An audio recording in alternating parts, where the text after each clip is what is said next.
कि ये है सेरा सैनिटरी का शेयर, जो कि 2008-9 में इसका प्राइस था सिर्फ 30 से 35 रुपए के बीच में, और आज ये ट्रेड कर रहा 8,000 को भी पार कर चुका है। तो लगभग ये 10 से 15 साल में 24,000% का रिटर्न बनाकर दे चुका है। और ये है मेरा आइचर मोटर का शेयर, जो कि 2008-9 में ये भी 30 से 32 रुपए के आसपास ट्रेड कर रहा था, और आज ये 5,000 को भी क्रॉस कर चुका है, जो कि होता है पिछले 10 से 15 साल में 17,000% का रिटर्न। और तीसरा स्टॉक है मेरा टाइटन कंपनी, जो कि 2008-9 में लगभग ये भी 35 से 40 रुपए के बीच में ट्रेड कर रहा था, और आज लगभग ये 4,000 तक जा चुका है। तो लगभग ये 10 से 15 साल में 10,000% का रिटर्न बनाकर दे चुका है। तो ये जो तीनों स्टॉक है ना, पिछले 10 से 15 साल में एक मल्टी बैगर रिटर्न बनाकर दे चुका है। पैसा को 10 गुना, 20 गुना नहीं, लगभग 100 गुना, 200 गुना, 300 गुना पैसा को बनाकर दे चुका है। आज की वीडियो में आपके लिए एक ऐसा ही शानदार स्टॉक लेकर आया हूँ, जिसमें बहुत ज़्यादा पोटेंशियल है, काफ़ी पोटेंशियल है, क्योंकि आने वाले टाइम पे एक मल्टी बैगर रिटर्न बनाकर दे सकता है। है तो सिर्फ वो अभी 50 से 60 रुपए का, लेकिन अगर आप लोग वीडियो को एंड तक देखते हैं ना, तो आप लोग को भी फील आएगा भाई ये तो 50-60 रुपए का डिजर्व करता ही नहीं है। कम से कम ये 500, 1500 तक तो जाना चाहिए। लेकिन जिस तरीके से इसका फाइनेंशियल इंप्रूव हो रहा है, जिस तरीके से जिसको प्रॉब्लम था, क्या प्रॉब्लम था वो तो डिस्कस करेंगे आगे, उस प्रॉब्लम को भी सॉल्व कर चुका है, और पावरफुल प्लेयर यहाँ पे एंट्री ले रहे हैं। तो भाई साहब सब कुछ तो यहाँ पॉजिटिव ही पॉजिटिव नज़र आ रहा है। ये 500, 1500 नहीं, मेरे को तो लगता है ये 5,000 भी जा सकता है। देखिए, मैं ऐसे ही कुछ नहीं बोल रहा हूँ, मैं जो बोल रहा हूँ ना उसको मैं भी प्रूफ भी दिखाऊँगा, मैं भी स्क्रीन शेयर करके एक प्रॉपर एनालिसिस करूँगा, सब कुछ आपको धीरे-धीरे समझाऊँगा, किस तरीके से इसके ग्रो कर रहा है फाइनेंशियल वगैरह, बाकी जो भी चीज़ें इसका अच्छाई है और क्या चीज़ बुराई है वो भी बताऊँगा। सिर्फ अच्छाई नहीं बताऊँगा, जो इसका बुराई है, क्या इसका डिसएडवांटेज है वो भी आपको बताने वाला हूँ, ठीक है? तो प्लीज़ वीडियो को एंड तक देखिएगा, क्योंकि अगर आप लोग वीडियो को एंड तक देखते हैं ना, तो आपको भी अंदर से फीलिंग आएगा कि भाई ये आने वाले टाइम पे पक्का मल्टी बैगर रिटर्न बनाकर ज़रूर दे सकता है, ठीक है? तो चलिए हम लोग वीडियो में आगे बढ़ते हैं और मैं आपको अपना स्क्रीन शेयर करके दिखाता हूँ। तो मैंने अपना स्क्रीन शेयर ऑन कर दिया है। देखिए, स्टॉक का नाम क्या है मेरा, सुज़लॉन एनर्जी लिमिटेड।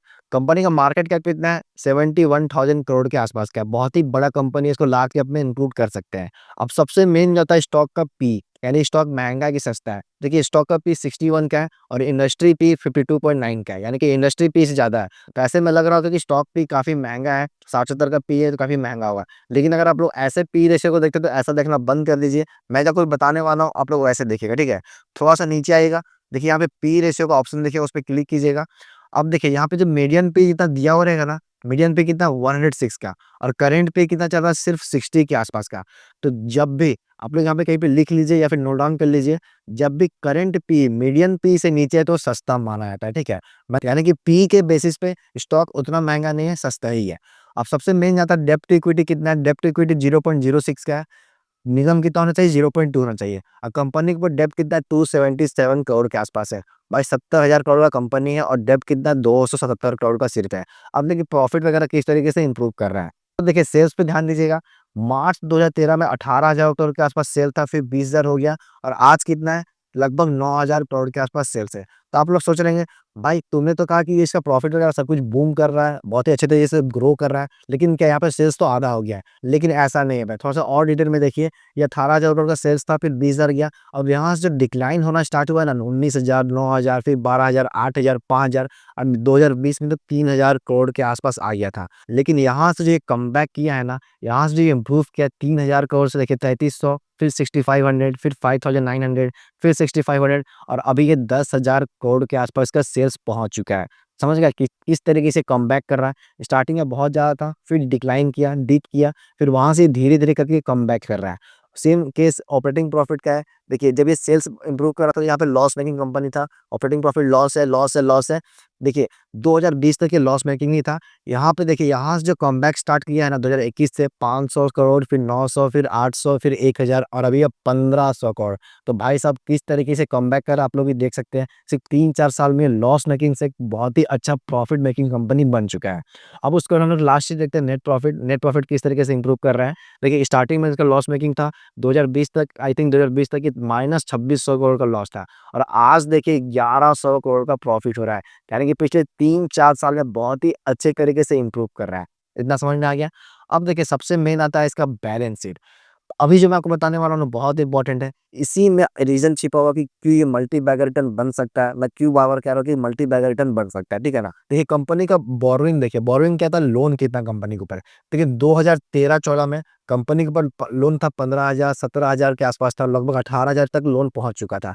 लेकिन यहाँ से ये लोन घटाना स्टार्ट किया ना, 11,000 करोड़, फिर 11,100, 11,900, फिर 11,500, फिर 13,000, फिर 6,900, फिर 6,400, फिर 1,900, और अभी सिर्फ 200-300 करोड़ के आसपास लोन है। 150-200 करोड़ का लोन है, कुछ ज्यादा लोन नहीं है, ठीक है ना।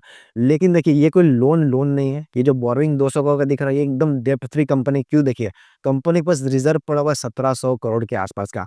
और वही अगर देखिए, जब कंपनी नीचे आ रहा था, जब कंपनी का बुरा दिन चल रहा था, तो कंपनी के पास रिजर्व नहीं था, और कंपनी के पास उससे 4 गुना 5 गुना ज्यादा तो क्या बोलते हैं, लोन था। देख सकते हैं आप लोग, रिजर्व पहले लॉस में था, नेगेटिव में था, यानी कोई रिजर्व नहीं था कंपनी के पास। लेकिन जैसे ये लोन घटाना स्टार्ट किया है और जिसका फाइनेंशियल इंप्रूव कर रहा है, कंपनी के पास अच्छा खासा रिजर्व भी आ गया है, और कंपनी अपना लोन भी कम कर रहा है, ठीक है ना। और कंपनी पर कैश की बात करें तो आप लोग देखिए, यहाँ पे अदर एसेट का ऑप्शन होगा, यहाँ पे प्लस क्लिक कीजिएगा। कंपनी के पास देखिए कैश कितना पड़ा हुआ है। कैश मतलब एक्स्ट्रा कैश, जिसको ये लोन चुकाने में यूज कर सकता है, ठीक है ना। तो कैश देखिए, लगभग यहाँ पे 780 करोड़ के पास इसका कैश पड़ा हुआ है। तो भाई साहब, इसका बैलेंस शीट, प्रॉफिट वगैरह बहुत ही अच्छे तरीके से बूम कर रहा है, कह सकते हैं। बहुत ही अच्छे तरीके से इंप्रूव कर रहा है, ठीक है ना। अब देखिए, सबसे मेन जो होता है ना, कि जो स्टॉक प्राइस को ऊपर लेके आता है, कौन लेके आता है? पावरफुल प्लेयर, प्रोमोटर, एफआईआईएस, डीआईएस, और ये जो मोटा पैसा लगाते हैं ना, उसको कहते हैं पावरफुल प्लेयर। कोई भी कंपनी का जो स्टॉक प्राइस है ना, उसको ऊपर कौन लेके आता है? Powerful player. तो आओ एक बात समझिएगा, जो पावरफुल प्लेयर है ना, उनको भी प्रॉफिट तभी होता है जब स्टॉक का प्राइस ऊपर जाता है, क्योंकि वो लोग भी इन्वेस्ट ही करते हैं, ठीक है ना। तो इस किसी भी कंपनी में जितना ज्यादा पावरफुल प्लेयर होंगे, उस स्टॉक का प्राइस उतना ज्यादा चांसेस है कि ऊपर जाएगा। तो एक बार चेक कर लेते हैं कि इस कंपनी में कितना पावरफुल प्लेयर है। देखिए, मैंने पूरा एनालिसिस किया बहुत अच्छे तरीके से। बस मेरे को एक ही चीज बुरा लगा है, आप लोग गेस कर लिए होंगे कि भाई यहाँ पावरफुल प्लेयर काफी कम है। तो ये प्रोमोटर से भी यहाँ पे 13% है, जो कि होना चाहिए लगभग 60% के ऊपर होना चाहिए। DIIS और FIIS लगभग यहाँ पे 22% FIIS है, और DIS के 9% है। गवर्नमेंट के यहाँ पे कोई होल्डिंग नहीं है। अब देखिए, सबसे जो बुरा मेरे को लगा ना, पब्लिक के पास भाई यहाँ पे 54% का यहाँ पे स्टेक पड़ा हुआ है। मेरे हिसाब से 30% का कम होना चाहिए, ठीक है ना। और ये पावरफुल प्लेयर है ना, पावरफुल प्लेयर, प्रोमोटर, FIIS और DIS, लगभग इन तीनों का मिलाकर लगभग 70% से ऊपर होना चाहिए। लेकिन यहाँ पे पब्लिक पास 54% का है, तो काफी यहाँ पे नेगेटिव इसको पॉइंट मान सकते हैं, ठीक है ना। लेकिन इसमें एक अच्छा चीज छिपा हुआ, वो भी आपको समझाने की कोशिश करता हूँ। देखिए देखिए, नो डाउट पब्लिक पास यहाँ पे ज्यादा होल्डिंग है, लेकिन देखिए 3 साल पहले 2022 में पब्लिक के पास 65% का स्टेक था, और FII के पास सिर्फ 5% का स्टेक था, ठीक है ना। तो भाई साहब, पब्लिक का जो होल्डिंग है ना, वो धीरे धीरे घट रहा है, और अभी सिर्फ 54% पे बचा हुआ है। और वही FIS जो पावरफुल प्लेयर है, उसका स्टेक देखिए 5% था पहले, और लगभग आज 22-23% तक पहुंच चुका है। यानी कि FIS अपना 4 गुना स्टेक बढ़ा चुका है, वही पब्लिक अपना धीरे धीरे होल्डिंग घटा रहा है। तो पब्लिक का होल्डिंग जितना घटेगा, मैं तो चाहता हूँ कि 30% से कम आ जाए, तब बहुत बढ़िया होगा, ठीक है ना। तो जिस तरीके से यहाँ पे पब्लिक का होल्डिंग घट रहा है, तो हो सकता है कि आने वाले टाइम पे और घटेगा, और FIS DIS का भी होल्डिंग यहाँ पे बढ़ सकता है। देखिए, DIS का यहाँ पे पहले 13% था, फिर यहाँ पे अचानक ये लोग घटा दिया था, 5%, 5.5% तक आ गया था। पर यहाँ से फिर धीरे धीरे ये लोग अपना स्टेक बढ़ा रहा है, FIS और DIS। यानी कि कह सकते हैं कि धीरे धीरे पावरफुल प्लेयर भी यहाँ पे एंट्री ले रहा है, प्रॉफिट वगैरह सब कुछ ग्रो कर रहा है। डेप्ट कंपनी घटा दिया, तो और क्या चाहिए मल्टी बैगर रिटर्न लाने का, आप लोग खुद बताइए। तो ये था ओवरऑल इसका फंडामेंटल एनालिसिस, बहुत ही बढ़िया लगा, कोई बुरा नहीं है। बस एक चीज बुरा क्या है, पावरफुल प्लेयर यहाँ पे काफी कम है, पब्लिक के पास ज्यादा होल्डिंग है, समझ गए। अब हम लोग देखते हैं चार्ट में क्या चल रहा है। अब देखिए, इसका चार्ट है सुजलॉन कंपनी का। देखिए, पिछले 2023 से लेकर 2024 तक ने एक मल्टी बैगर रिटर्न बना के दिया है। कैसे? देखिए, 2023 का मार्च महीना में ये लगभग 7-8 रुपए के आसपास ही ट्रेड कर रहा था, और वहां से लगभग ये 1000% का रिटर्न, यानी कि कितना होता है, 10 गुना पैसा वो कर चुका है। 10 से 12 गुना पैसा कर चुका है, ठीक है ना। अब यहाँ पे जो करेक्शन आ रहा है ना भाई, एक चीज समझना, कोई भी स्टॉक आप लोग कोई बड़ा से बड़ा कंपनी जाके देख लो, विप्रो को देख लो, इन्फोसिस को देख लो, TCS को देख लो। कोई भी जब बड़ा कंपनी है ना, वो भी 10 गुना पैसा वो करने के बाद 4 गुना, 2 गुना, इवन 2 गुना भी कोई कंपनी पैसा करता है ना, वो करेक्शन जरूर लेता है।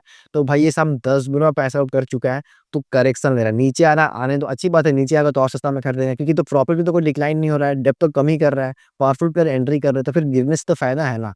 शेयर प्राइस गिरे, प्रॉफिट बढ़े, तब एक अच्छा माना जाता है, ठीक है ना।